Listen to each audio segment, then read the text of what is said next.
Question is, so I was at Harley. I know a lot of cyclists are douchebags. I work with a few cyclists at my work, and they're douchebags. Why are so many cyclists douchebags, Harley? Can you give us a bit of light in there?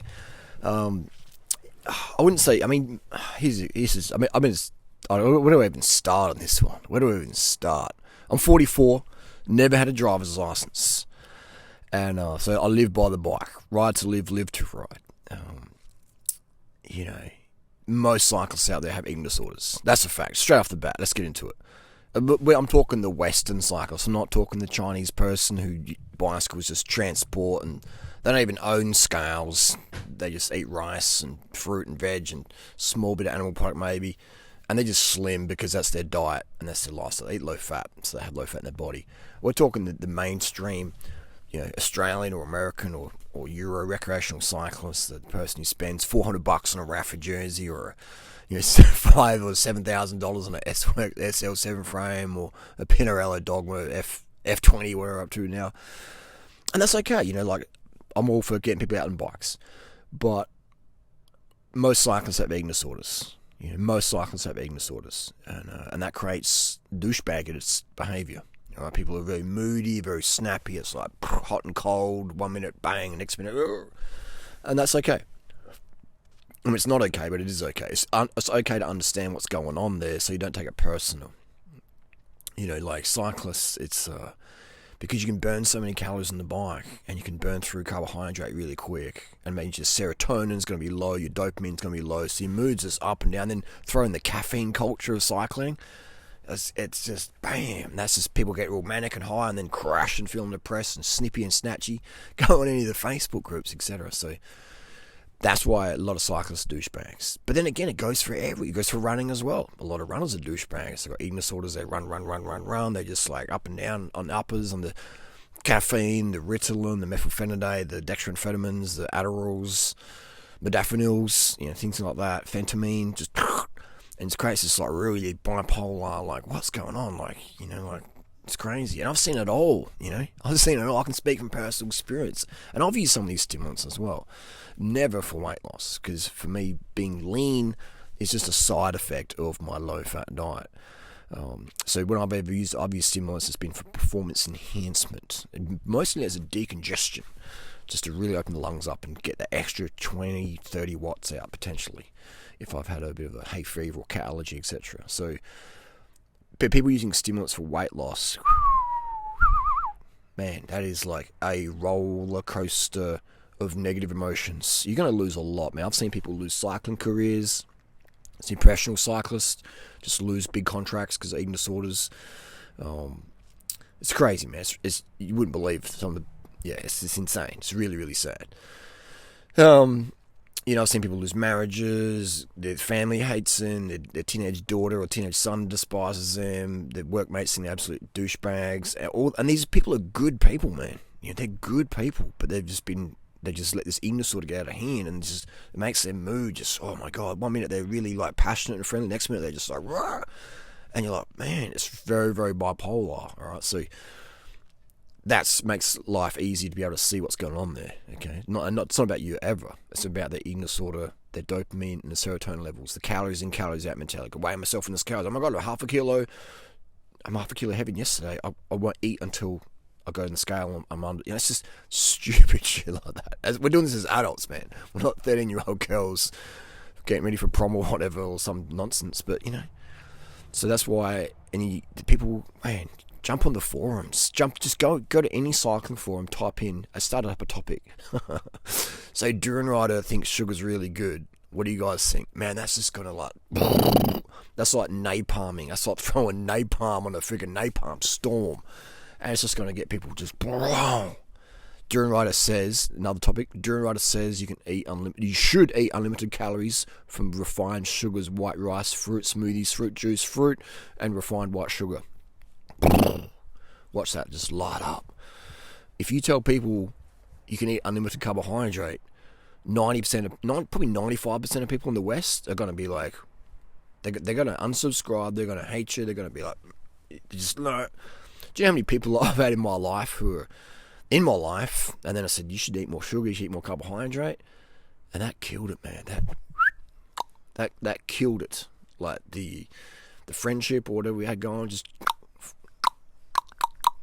done. They just do not want to have me in the radius at all, and it's sad, but it's happened a lot. It's happened a lot of times, and I can't help myself, like I know, I can pick someone eating disorder like within probably 10 seconds, just by what the clothes they use, how they stand, what's their mannerisms, etc. And so often I'll put the sugar thing on the back burner, because I know as soon as I drop this sugar thing on this person, they're going to be like, see you later, and it's like, and a lot of people come to me for inspo because they want cycling tips or running tips or weight loss tips or whatever. So I'm like I'm the thinspo sort of person, and then I'm telling them what they should be doing versus what they think they should be doing, and that's just like this whole cognitive dissonance thing going on crazy. So it's really, really sad. It's basically like drug addiction. Eating disorder is like a drug addiction where people get into a psychosis and they can't see the damage that they're doing to themselves or people around them. And it's at different levels. I mean, some people are really get really, really depressed, and they're just like a bag of lead to be around. It's like you leave them, you're like, oh, my energy's just sapped. And some people are really awesome people, but they're just caught up in the grips of this eating disorder, so they can't give to their kids or their husband or their wife, and they're just moody up and down, so their life potential just gets cut. I mean, look at Greg Douche. And no hate to Greg. I'll bring him up because he brings me up, so it's all good. It's a bit of banter here. But Greg Douche, Greg would never do a live debate with me. Ever. Never do a live debate with me. He's even blocked me on YouTube, even though he comments on my videos here and there, but I'll go to comment on his and hey, my comment's not there any group. So it's like, that's what I mean. It just creates this unstable sort of behaviour. So many people, even in the vegan community, most vegans have eating disorders. So, I mean, I could rattle off so many names. It'd post up a lot of drama, though, wouldn't it? But yeah, it's really sad to see, man. It's really, really sad to see. So, calories in, calories out, I guarantee you, will turn you into a douchebag. And if it doesn't, if you've got a heart of gold and you're doing your best not to be a douchebag, calories in, calories out will rob you of the energy and passion that your kids or your partner or your friends or everyone around you deserves, that you can give, that you have wanting to give, but you don't have enough carbohydrate because you have some stupid weight loss goal that's way beyond reality. And so your calories in, calories out, you're starving yourself down, and then your energy just gets sapped. It's like a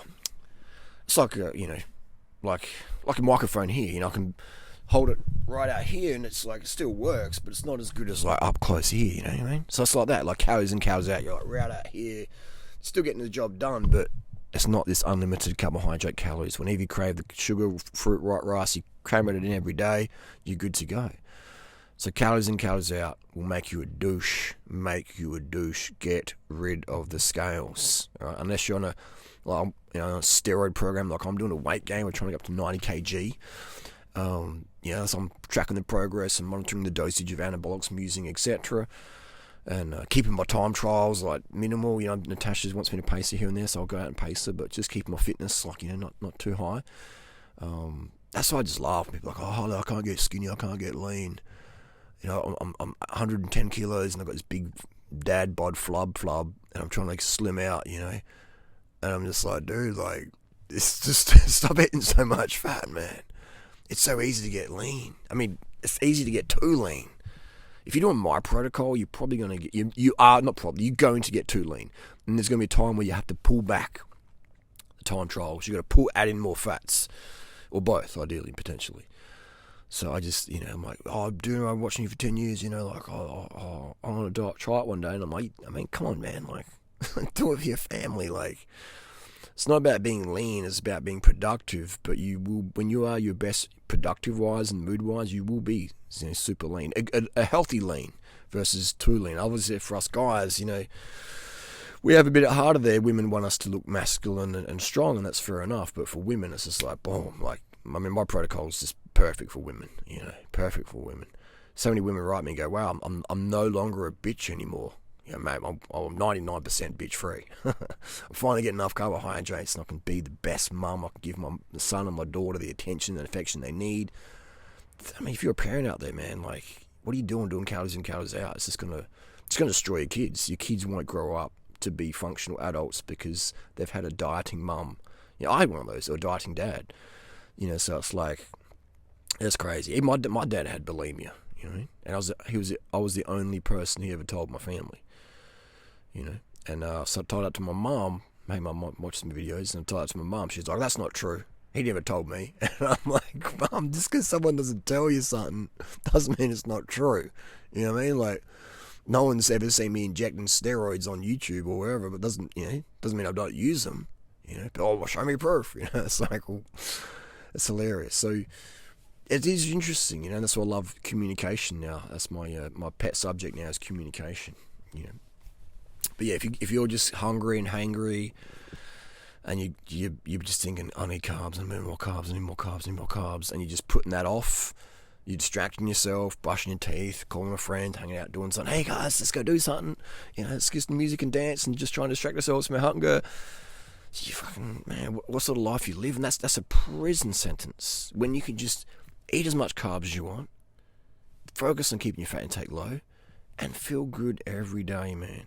Feel your best every single day. And not being a prisoner of calories in, calories out. Because just by default, eating like I'm eating, low fat, unlimited carbs, you're good to go, versus just constantly having to be running from the hunger signals. Just be like constant denial, constant distraction. That's a nightmare. That is literally a nightmare. Like, I couldn't think of much worse than that in terms of a daily. And I see it, man, and people suffer, and it's like, you see it in their eyes. Like, look how clear my eyes are. You see people, like I see these people on the TV, these big dark circles under their eyes. That's one of the red flags. Like Casey Neistat, they big dark circles under their eyes. They're like calories in, calories out people. They're really just, not everyone gets it, but a lot of people do get it. And but yeah, it's the probably one of the biggest ones is the inconsistent moods.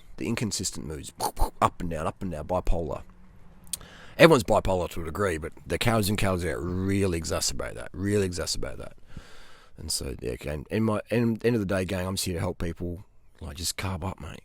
Cut the fat down low, carb up, ditch the scales, and focus on contribution and being productive, versus like, because you want to do it, versus, I'm going to burn some calories. It's like, oh man, come on. But, people take this to the grave. Even my grandma, when she was like, how old was she when she passed away?